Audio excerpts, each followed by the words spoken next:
The miracle mentality is something that is in all of us. So the miracle mentality to me is to live up to who you really are. And a miracle is something supernatural, extraordinary, uncommon, and not normal.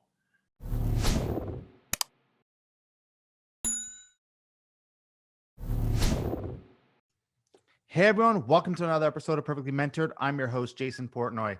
On this episode, we welcome back Tim Storey, who talks about the miracle mentality. You're not going to want to miss this one. Check it out.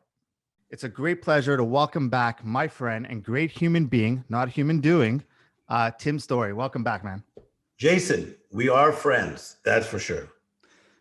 Look, I appreciate you coming back. Your podcast was, the most comments. I think it was at the right time, which is super important. But I want to jump in, and I appreciate you being back here. Congrats on the book launch. Amazing. And you were telling me like you're selling like hotcakes, so that's incredible. So I want to start with this. For the listeners who haven't picked up the book yet, what's the miracle mentality? The miracle mentality is something that is in all of us. The more research that I've done on this, which it took me 3 years to create this book, is that psychologists find that it is innate within us as children to have these vivid imaginations. And so I know that's true as a speaker, because if I would go to these inner city schools and I'd be talking like 7 and 8 year olds, I'd say, "We want to be an NBA player or an astronaut." Not one of them said like, "I want to be bankrupt 7 times." They all had super big dreams. So the miracle mentality to me is to live up to who you really are. And a miracle is something supernatural, extraordinary, uncommon, and not normal. So I want you to rise up and not be your usual self, but be your supernatural self. So that being said, when I hold my daughter sometimes in the morning and we look out the window and I always wonder what she's looking at. She's looking outside with amazement and I guess with that magical viewpoint that everything's magical. Is that really what, we lose as we start becoming more cynical, as we start going through the world and becoming more hard, and we have to go back and chase like looking through that child's eyes type of viewpoint? Jason, I'm glad you brought that up because I haven't thought of it that way. Because you're talking about a really young child who, you're right, they could just stare out the window and maybe they see a squirrel going on the tree that you didn't see because they're paying attention to things like that, right? And it's amazing how a little child could see a butterfly go by and they're like, "Ooh, yeah." So that type of amazement. But in all fairness to us as people, there's a lot of stuff that hits us, and I talk in the book that it's like bugs on the windshield. And you've obviously driven long distances, so have I. And at certain parts of the year, in certain places where you drive, like bugs hit your windshield. And if you're in a place where there's a lot of bugs at one time, it could be really bad. I don't know if that's ever happened to you, but I feel like, you know, in our teens, like bugs hit our windshield. And then our 20s, bugs hit our windshield. And then in our 30s, more bugs hit the windshield. Okay. And so when bugs hit the windshield, we start to get distracted. Okay. Many times you'll get delayed because you got to go slower. And many times you'll take a detour. So I feel like a lot of people have taken a detour from the miracle mentality because of the bugs on the windshield. Wasn't that a good illustration? Yeah, I love that. And something you talk about in the book, though, are the three areas of life that we live in, right? The mundane, the messy, and the mad. Most of us live in those areas. I feel with the way the last year has gone, right? We're approaching like the year since pretty much the world shut down for a bit. I feel most of us have been probably living in different areas of life in all three of those camps. But Yes. but the one that comes up to me the most is the mundane, that our lives have become boring, that we're stuck in a routine because we can't break out of it and travel. And some of us are restricted. So lives have become a routine. How can we break out of that? So as you know, routine is important. So the routine of exercise, the routine of, as Deepak Chopra calls it, mental hygiene, of taking care of your mindset. So there's certain routines, like on a certain day of the week, I have to go throw the trash out in my house. There's certain routines that we have. So routine in itself is okay. But what's happened is that some people get into this routine that is mundane in all areas of their life when they are supposed to be having magical moments. What do you mean magical moments? You could have magical moments at the dinner table, but instead you've made it like the mundane of let's just get through dinner and then who's going to do the dishes, you know? And so I feel like when you get so deep into the mundane that you're not looking for the magic. And then what happens is that mundane can lead to messy. And the messy is the disheveled. And I see this in a lot of people's lives. They thought they were bored with the mundane. Wait till the messy gets into that. So the messy is the problems that start hitting, the things that hit with COVID-19 and all the challenges of homeschooling versus not homeschooling. So the mundane, the messy can turn into the mad, which is just chaos. And I know so many people that their life has become like mad. And when your life is messy and mad, guess what? There's no room for the magical. There really is not. And so when we're kids, going back to that again, you're constantly looking for the magical. That's why kids want to have playtime. Like they wake up, can I play? But first you got to eat. But then can I play? But then you got to go to school. But then can I play? So we got to make room, Jason, for the playtime again. So let me. It's a great point you're making. And as a parent of two little kids, under 3 years old, let me ask you advice to a parent listening right now, so they don't harden their kids and they don't take away that magical mentality and they don't say no, not now. What's your advice when it comes to that? So look, chapter 4 is on parenting. Parenting in a miracle mentality. I think number one is that everything is not playtime. So I think that even if they don't understand, as they start to get a little older to at least comprehend it, you say that right now, this is a time for us to do chores. So it's part of the mundane, okay? They got to master the mundane. It's really good stuff because you are helping with the household. If none of us did any work and just played, then mommy couldn't cook and dad wouldn't work. So we need you. You get my point? Yep. So you could make even them doing chores as a magical thing as part of the team. Okay. So we got to do these things, and then we all set apart time that we can play. But we really need you, okay, to master this situation so we can all have fun. And I find that works because I work with families in these situations. No, that's a great solution and great example. As you're talking, I'm thinking about the mundane a little bit.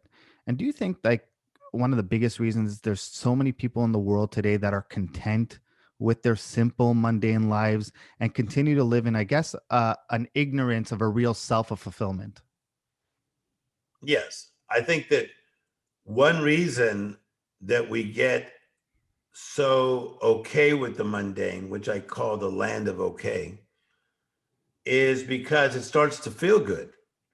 It's like a person who gains 5 pounds, then they gain 10 pounds, then they gain 50 pounds. I talk to people and they say, Tim, I'm not going to lie.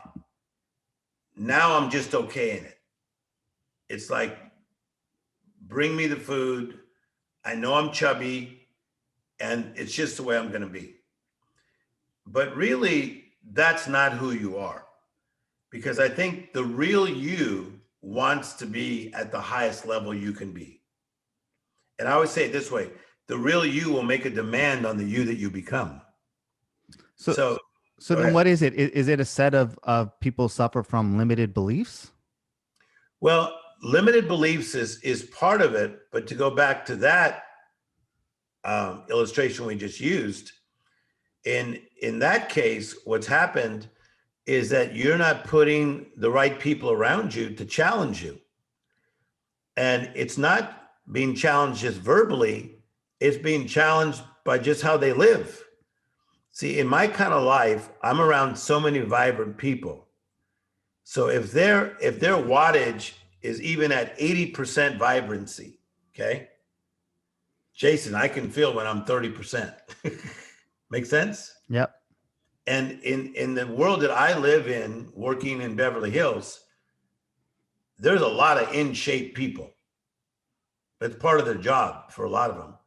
So if I just let myself go, I would feel it. So I think sometimes when you're in the mundane, put yourself in a position, even if it makes you feel uncomfortable, because it might trigger something in you for you to step it up. Not for you to be competitive or jealous, but to rise up to the person you're supposed to be, and that is to be a healthy person. So then how do you take a step back and reset? Like, say you're feeling lazy or unmotivated, or even entrepreneurs who suffer from imposter syndrome. They feel comfortable, they're messy, they're mad, they're mundane, whatever it is. How do you take a step back and reset? Okay, so let's take us through some steps. So number one, when you are in a position of what I call a setback, to set something means to fix it, okay, to solidify it. When you're in a setback, what you need to do is number one, you need to wake up. And I find that a lot of people, they kind of sleepwalk through life. And the next thing you know, it's like 5 years later. And it's like a decade later, right? So number one, you have to wake up. And that to wake up, you look up in the dictionary, it means to come out of a sleep. So you need to wake up. Secondly, you need to take inventory. So taking inventory is to like say, okay, what's around me? How's my physical body? How's my mindset? How am I doing spiritually? How am I doing with my job, my finances, my family, my social life? It's good, right? So watch, you got to take inventory and get real. So when I'm life coaching people, I'll say, on a scale of 1 to 10, how are you doing spiritually? They may say 4. Mindset, 3. Financially, 9. Okay, so that's taking inventory. So number one, become awake. Number two, take inventory. Number three, this is it right here again, partner with the right people. Partner with the right people. You got to get around people with a miracle mentality, that they believe that there's more to life than this. Partner with the right people. So, one of the things that when I listen to you talk, you put yourself out there, and I encourage a lot of people to put themselves out there. But we talk about authenticity, right? Be authentic. It's almost a buzzword at this point because everyone says authenticity. But then we call what I call our bedazzled authentic self out there. Like, we should only show the good moments. They may be authentic, right? But they're the only good moments nonetheless. So what does authenticity mean to you, and how can people truly be authentic? I think to be authentic is to be true, So there's a lot of things that are authentic. And to me, it's true, and it's you at the truest form. But when you're authentic, doesn't mean you have to go divulge everything. I think you have to be very careful who you share what you're really going through, because the Bible says only a fool tells his whole heart. So I think, from what people say about me, that I'm extremely authentic, but that doesn't mean that I'm going to tell everybody some of my pain, some of my shortcomings, but I'm going to show up in my authentic self. But I'm also smart enough to know that some people can't handle everybody's truth. But authenticity to me is this. There's a nice quote, you've been born an original, don't die a copy. And be yourself. Be yourself. Be yourself, but at the same time, don't share everything with everybody. So being not for everyone is such an important lesson. So how do you handle, maybe haters or people are afraid, or what would you tell people who are afraid to do things because of other people's opinions? I think that, listen, even in high school, I was very liked in high school. And I was popular. I'm funny. I had energy. I was an athlete. But there was a couple guys, and now that I look back, to be honest with you, I think they were prejudiced. Um, and not to put them down, it's just the way they were. But I remember these two guys. I couldn't like break them.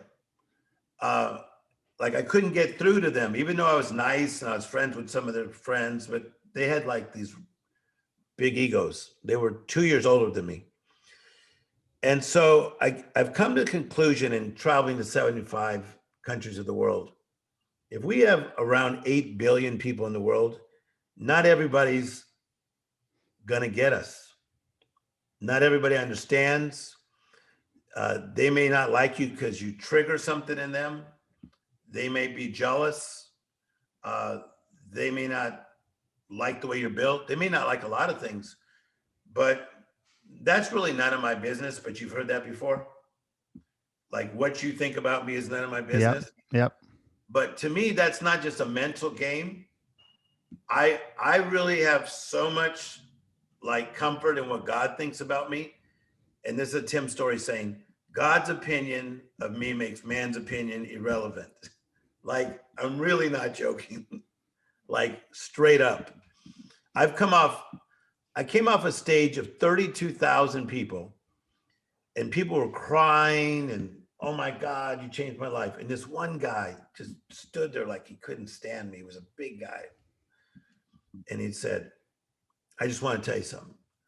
I go, what? He goes, I don't like you. I said, okay.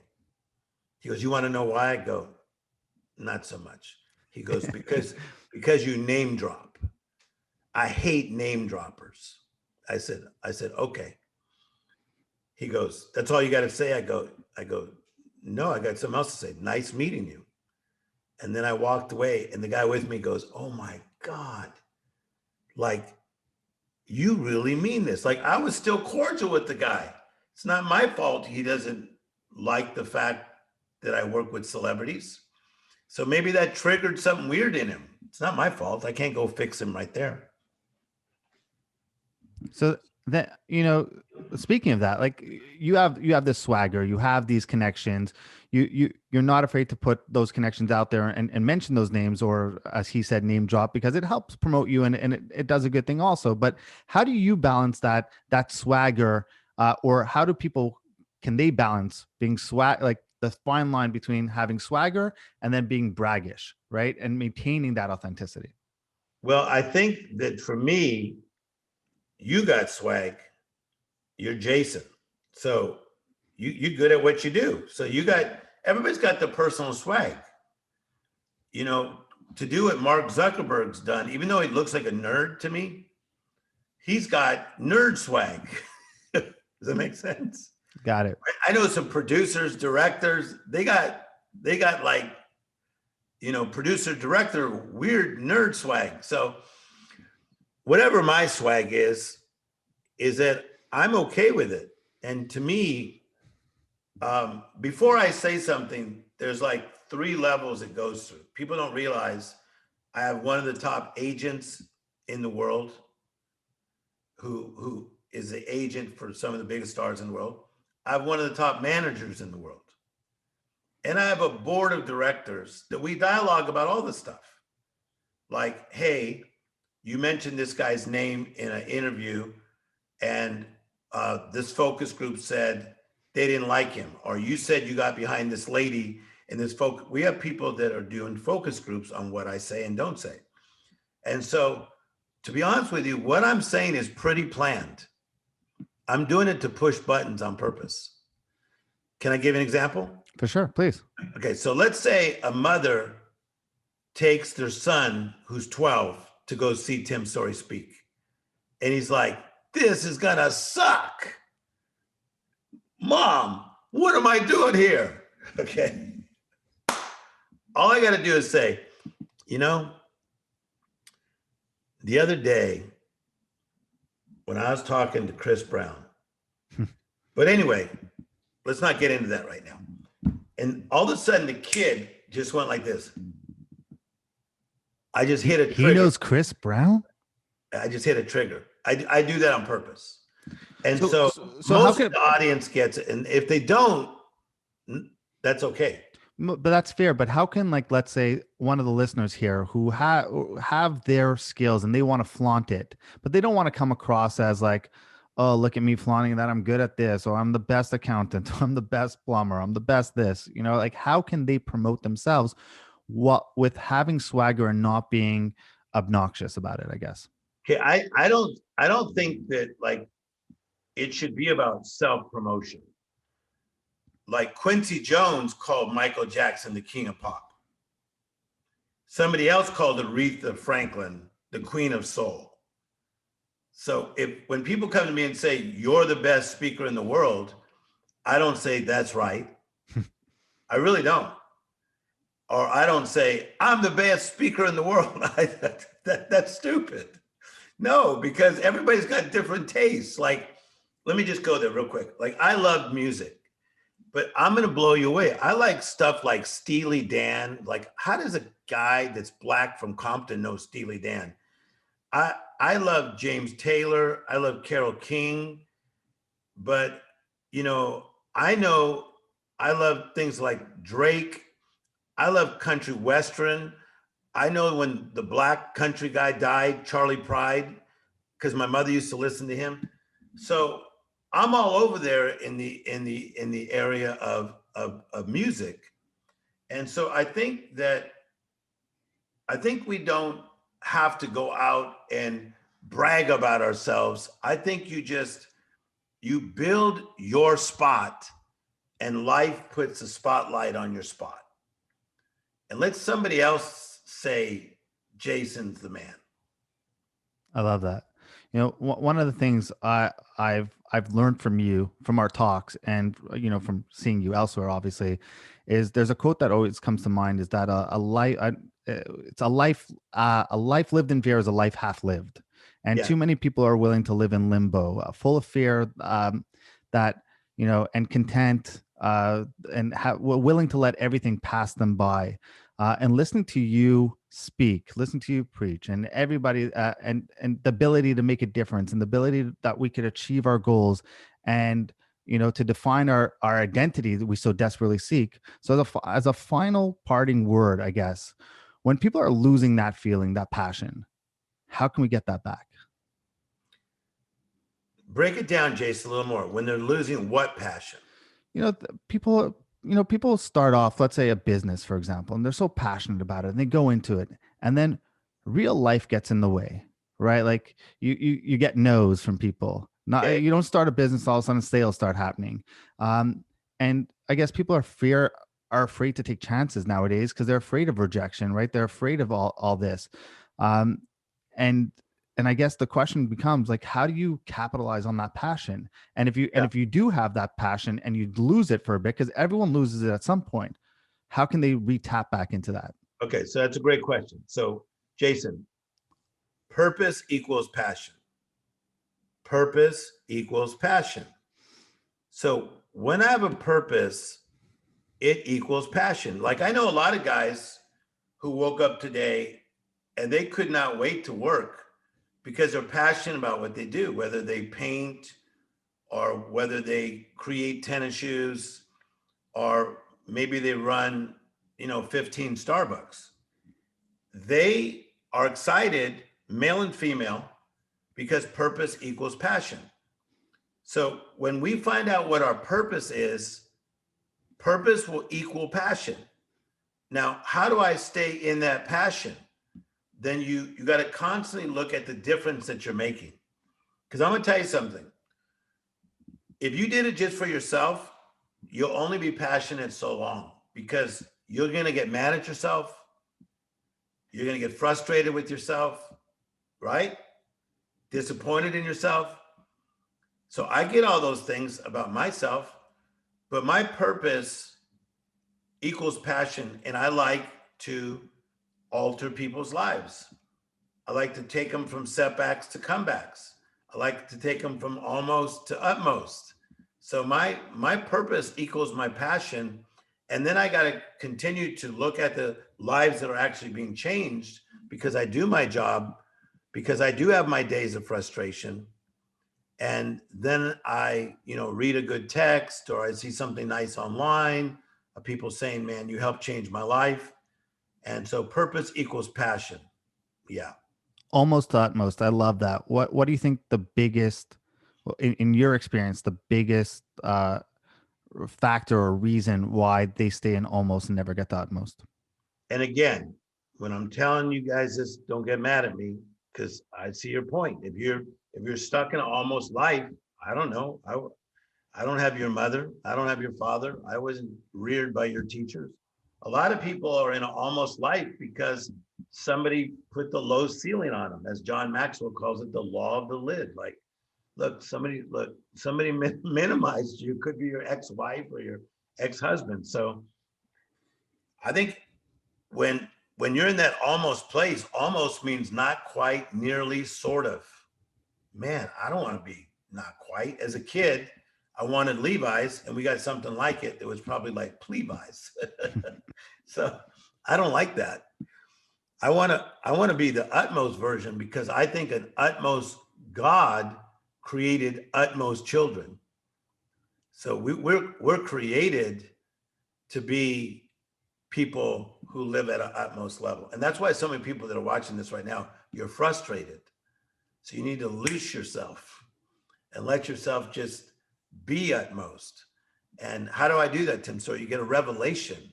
A revelation brings conviction, and conviction brings action.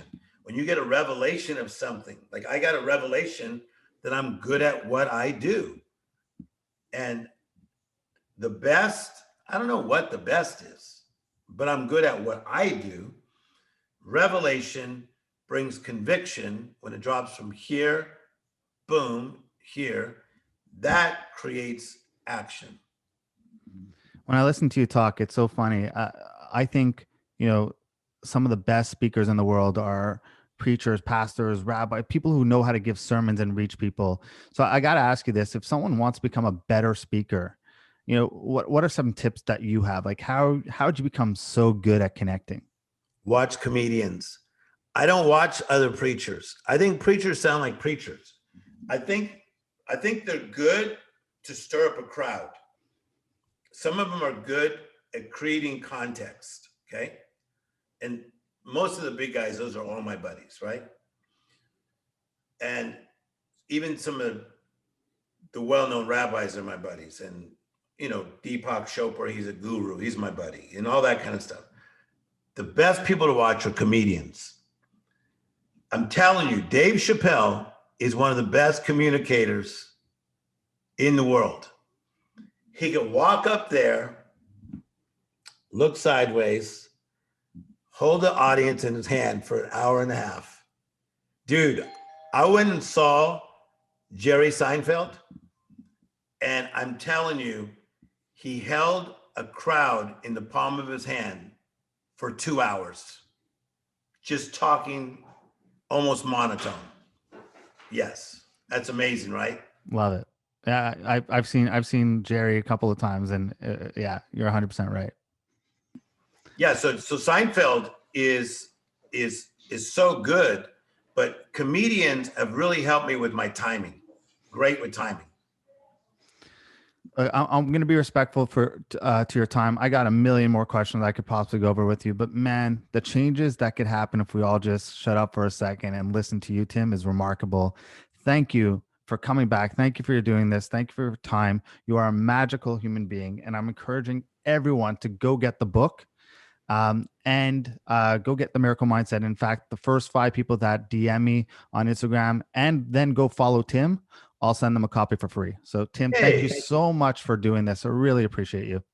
Very, very much appreciated. But I want to say, Jason, one thing before we sign off. Please.